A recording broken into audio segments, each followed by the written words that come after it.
BBG వారి ప్రతిష్టాత్మక venture Amaravati గచ్చిబౌలిగా ఎదుగుతున్న బేవర్లీ హిల్స్ కాజాలో ఇప్పుడే స్పాట్ రిజిస్ట్రేషన్ చేసుకోండి.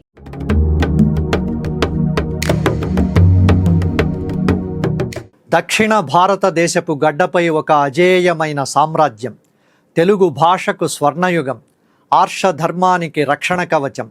అది విజయనగర సామ్రాజ్యం. ఆ సామ్రాజ్యానికే మకుటాయమానమైన సాహితీ సమరాంగణ సార్వభౌముడు శ్రీకృష్ణదేవరాయలు. కాలచక్రంలో వెనక్కు వెళ్ళి ఆ వైభవంలో మునిగి తేలుదాం.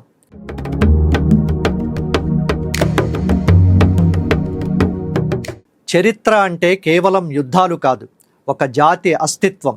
విజయనగరాన్ని పాలించిన 4 వంశాలలో తుళువ వంశం అత్యంత ప్రతిష్టాత్మకమైనది. మరి రాయలవారి వంశీయులు విజయనగరానికి ఎలా వచ్చారు?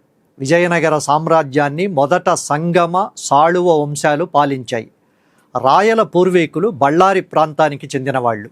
వీళ్ళు తొలినాళ్లలో పశ్చిమ సముద్ర తీర ప్రాంతాల్లో సైన్యాధికారులుగా ఉండేవాళ్ళు. రాయల తాత ఈశ్వరనాయకుడు, తండ్రి నరసనాయకుడు. సాళువ నరసింహరాయల దగ్గర నరసనాయకుడు అత్యంత నమ్మకమైన దండనాయకుడిగా ఉండేవాడు.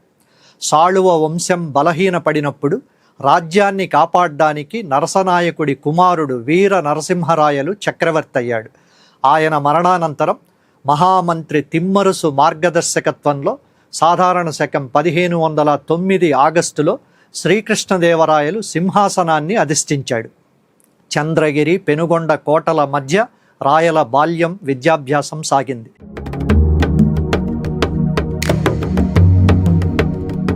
ఒక మహా చక్రవర్తి రోజువారీ జీవితం ఎలా ఉండేది? పట్టాభిషిక్తుడైన రాయల వ్యక్తిగత క్రమశిక్షణే ఆయన విజయాలకు నాంది. పోర్చుగీసు యాత్రికుల రాతల్లో నమోదైన రాయల వ్యక్తిగత జీవిత విశేషాలను ఇప్పుడు చూద్దాం. శ్రీకృష్ణదేవరాయలు సంపూర్ణ మానవుడు. ఆయన దినచర్య సూర్యోదయానికి ముందే ప్రారంభమయ్యేది. తెల్లవారుజామునే నువ్వుల నూనె తాగి ఒళ్ళు విరుచుకునేలా వ్యాయామం, మల్లయుద్ధం, గుర్రపు స్వారీ చేసేవాడు. ఆయనకు తెలుపు రంగంటే ప్రాణం. జరీ అంచున్న పల్చని తెల్లని అంగరక పంచ ధరించేవాడు. ముఖం మీద ఎప్పుడూ చిరునవ్వు, మెరిసే మీసాలతో ప్రసన్నంగా ఉండేవాడు. విదేశీయులు పంపిన సంగీత పరికరాలను కూడా అవలీలగా వాయించే కళాకారుడాయన. మధ్యాహ్నం వరకు ప్రజల కష్టసుఖాలు, ఆదాయ వ్యయాల లెక్కలు చూసి సాయంత్రం వేళల్లో కవితా వినోదాల్లో మునిగిపోయేవాడు.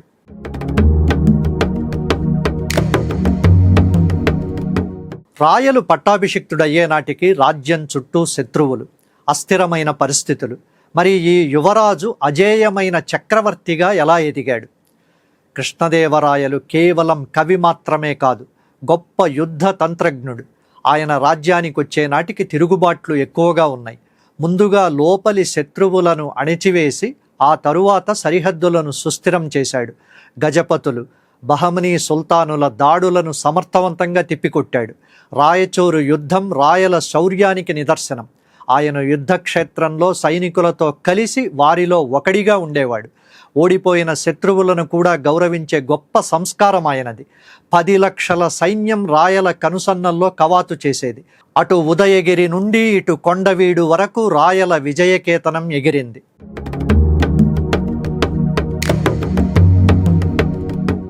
విజయాల తరువాత సామ్రాజ్యాన్ని సుస్థిరం చేయడం ముఖ్యం.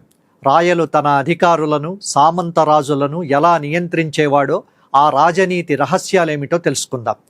రాజనీతిలో రాయలు చాణక్యుడిని మించిన మేధావి. మంత్రులుగా అనుభవం ఉన్నవారినే నియమించాలని, అధికారులను ప్రతి 3 ఏళ్లకు ఒకసారి మార్చాలన్నదే ఆయన సిద్ధాంతం. తండ్రిపై తిరుగుబాటు చేసిన కొడుకు విశ్వనాథ నాయకుడు తన దగ్గరికొస్తే అతడిని దండించకుండా అతడి నిజాయితీని గుర్తించి దక్షిణ ప్రాంతానికి ప్రతినిధిగా పంపాడు. దీనివల్లే తదనంతర కాలంలో మధురై, తంజావూరు నాయక రాజుల పాలన ప్రారంభమై తెలుగు సంస్కృతి తమిళ గడ్డపై కూడా వర్ధిల్లింది. యుద్ధంలో శత్రువును గెలవడమే కానీ వాళ్లను అవమానించకూడదనే రాయల ధర్మం ఆయన్ను ప్రపంచంలోని గొప్ప చక్రవర్తుల్లో ఒకరిగా నిలబెట్టింది.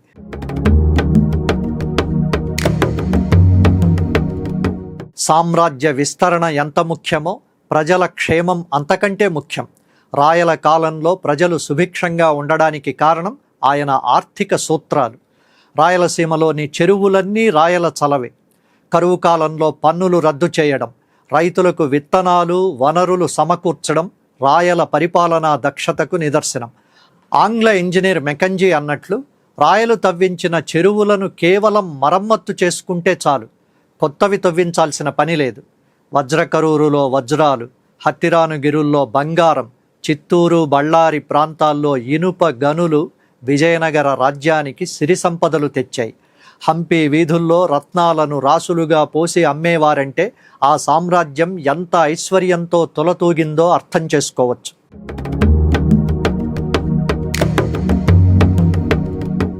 రాయలు పరమ వైష్ణవుడు, కానీ ఆయన రాజ్యంలో సర్వమత సమభావన విరాజిల్లిన తీరు మాత్రం అద్భుతం. శ్రీకృష్ణదేవరాయలకు అపారమైన దైవభక్తి ఉండేది. తిరుమల వెంకటేశ్వరుడిని ఆయన 7 సార్లు దర్శించుకున్నాడు. నేటికి తిరుమల ఆలయంలో రాయల విగ్రహం చేతులు జోడించి కనిపిస్తుంది. అయితే ఆయన భక్తి కేవలం ఒక మతానికే పరిమితం కాలేదు. వైష్ణవులతో పాటు శైవులను, జైనులను, ముస్లింలను కూడా ఆదరించాడు. హంపీలో విరూపాక్ష దేవాలయ గోపురాన్ని నిర్మించాడు. దక్షిణ భారతదేశంలో ఆయన గోపురం లేని ప్రముఖ ఆలయం లేదంటే అతిశయోక్తి కాదు. విదేశీ రాయబారుల కోసం వారి మతాచారాల ప్రకారం చర్చిలు, మసీదులు కట్టించిన విశాల హృదయుడు రాయలు.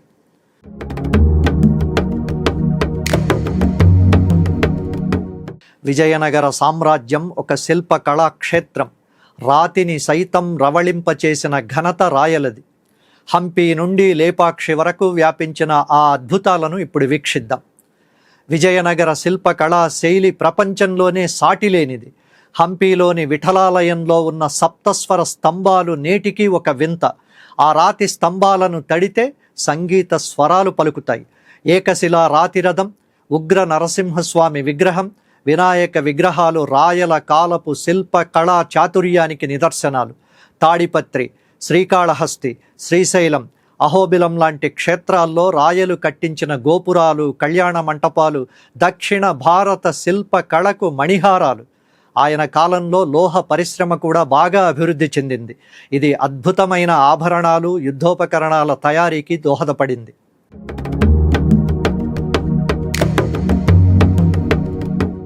దేశ భాషలందు తెలుగు లెస్స. రాయల పాలనలో తెలుగు భాషా సరస్వతి పులకించిపోయింది. భువన విజయం అనే సాహిత్య వేదిక గురించి ఇప్పుడు తెలుసుకుందాం. రాయలు స్వయంగా గొప్ప కవి. సంస్కృతంలో గ్రంథాలు రాసిన ఆంధ్ర మహావిష్ణువు ఆదేశం మేరకు ఆముక్తమాల్యద కావ్యాన్ని తెలుగులో రచించాడు. ఆయన ఆస్థానంలో అష్టదిగ్గజాలు ఉండేవాళ్ళు. అల్లసాని పెద్దనను తన పల్లకీలో ఎక్కించుకుని భుజం మీద మోసిన గొప్ప సాహితీ ప్రియుడు రాయలు. ముక్కుతిమ్మన, దూర్జటి, తెనాలి రామకృష్ణుడు లాంటి కవులతో భువన విజయం నిత్యం సాహిత్య గోష్ఠులతో కళకళలాడుతూ ఉండేది. తెలుగు సాహిత్యంలో ఈ కాలాన్ని ప్రబంధయుగం లేదా స్వర్ణయుగం అని పిలుస్తారు. రాయల కుమార్తె మోహనాంగి కూడా మారీచి పరిణయం రాసి తండ్రికి తగ్గ తనయ అని అనిపించుకుంది.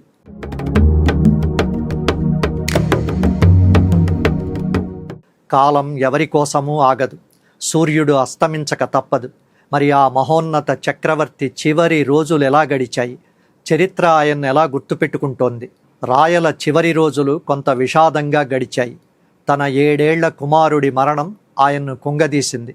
1530లో ఈ గొప్ప కృష్ణరాయావతారం ముగిసింది. రాబర్ట్ సెవెల్ అనే ఆంగ్లేయుడు ది ఫర్గాటన్ ఎంపైర్, మరపున పడ్డ మహాసామ్రాజ్యం అని రాసే వరకు ఈ చరిత్ర మసిగుడ్డలో మూలన పడ్డ మాణిక్యంలా ఉంది.